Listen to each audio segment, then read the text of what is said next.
Hey, come here often? They call me Monarch, King of the Skies. But you can call me anytime. Ugh!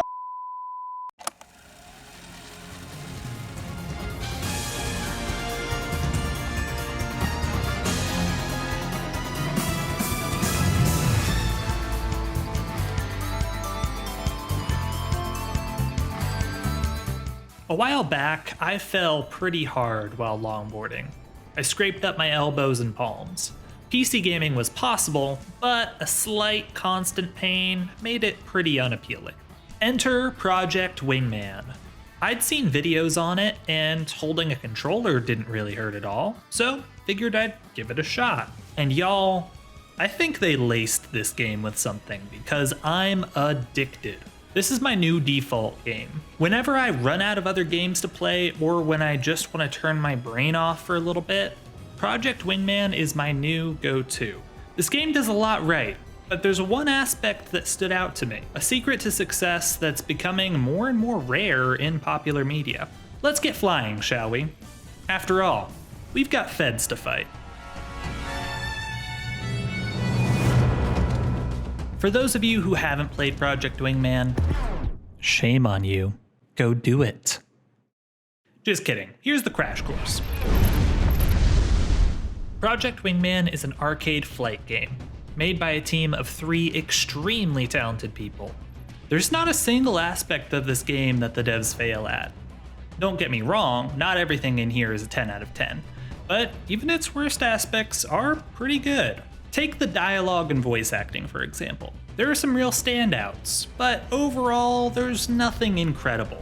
There are clearly a few non-voice actors trying their best, but nothing ever took me out of the moment. It all felt grounded, ironically. It's consistently entertaining, and it provides a solid background noise and world building.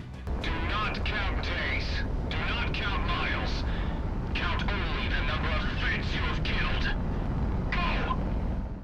That is just the most over-the-top, ridiculously edgy line. Mwah, chef's kiss, love it.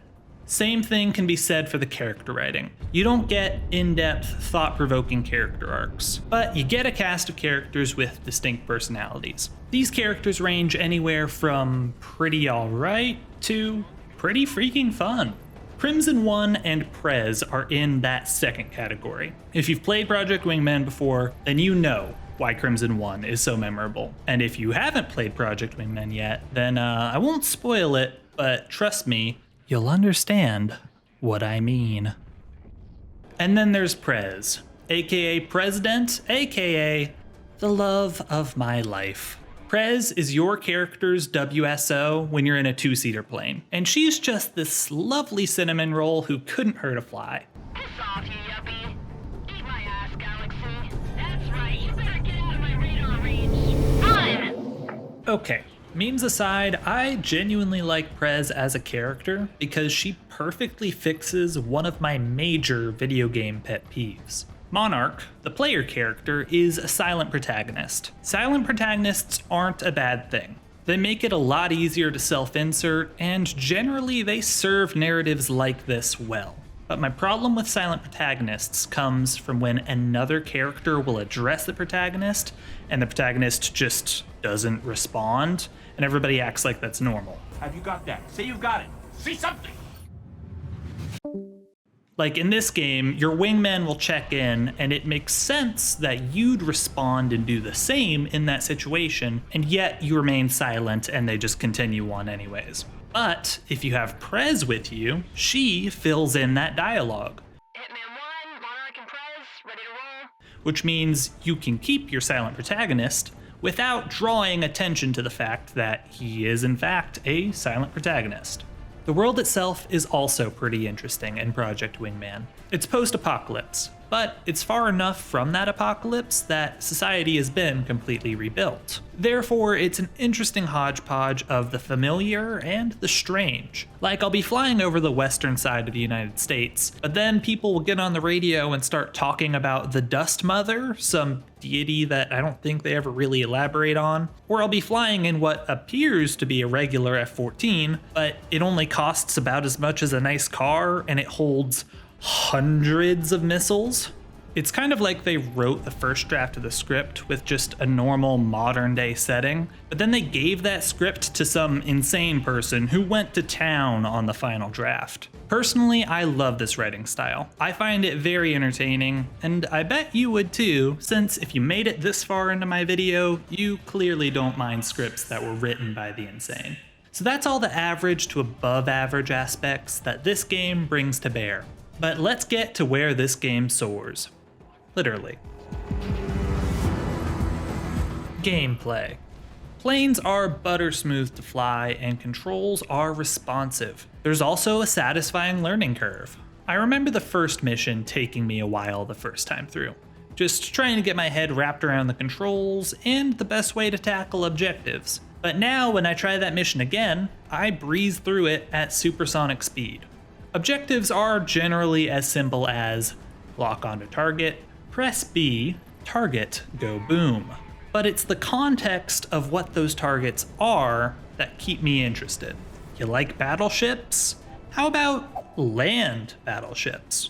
How about air battleships? How about air battleships with railguns? How about you dodge railgun fire from the air battleships while doing strafing runs on tanks, while those tanks are attacking firefighters, while those firefighters are fighting a massive forest fire. Mission objectives can escalate in really strange ways in this game, and I love it. And that brings me to this game's secret. What was it that grabbed my interest? And what made me make this video? This is kind of a tricky one to put into words, but bear with me. Project Wingman knows what it's about. The game has confidence and is unashamed of what it is. The plot and the scenarios you go through very often border on the absurd, but it doesn't make fun of itself. In media recently, it's become more and more prevalent for writers to undercut their serious and sincere moments within their writing. Superhero movies are a great example of this. When you take a step back, it's always going to be a little bit silly that somebody in a skin-tight suit is trying to save the world. So writers are often tempted to lean into this and have the character crack self-aware meta jokes at the movie's expense. This often does result in a laugh, and that's not a bad thing at all. But it does tend to rip anyone who is emotionally invested in the scene straight out of it. Within Project Wingman, there's no shortage of ridiculous scenarios and plot shenanigans. It's pretty easy to not take any story moment seriously when you take a bird's eye view on the plot. And the writer of this game could very easily have leaned into this, creating jokes that poke fun at the whole thing. Like, imagine you're in the final dogfight with Crimson 1, and Prez was in the backseat cracking jokes like, "How many missiles can this guy fit on one plane? Clearly he must be compensating for something." It would show that the writer was self-aware, it might even get a laugh, but it would have ripped me right out of the awesome final dogfight that I was genuinely invested in. So instead of going that route, the devs leaned into the ridiculous instead of making fun of it. Voice actors give it their all. The level designer swings for the fences, and the composer writes an insanely well-made score. And the writer gives the audience a chance to soak it all in instead of making easy jokes.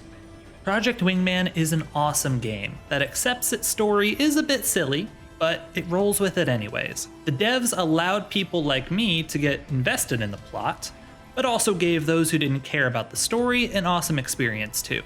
So, one of Project Wingman's many secrets to success is a writer that swung for the fences and didn't fall into the temptation to cripple his story with jokes at its own expense.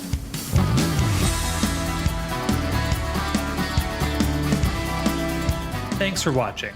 I know to a lot of people, Project Wingman is just a goofy plane game, and that's fine, it's a totally valid take. The plot is pretty silly, but I was honestly invested in it, and I just really admire a writer who swings for the fences and writes what they want to write.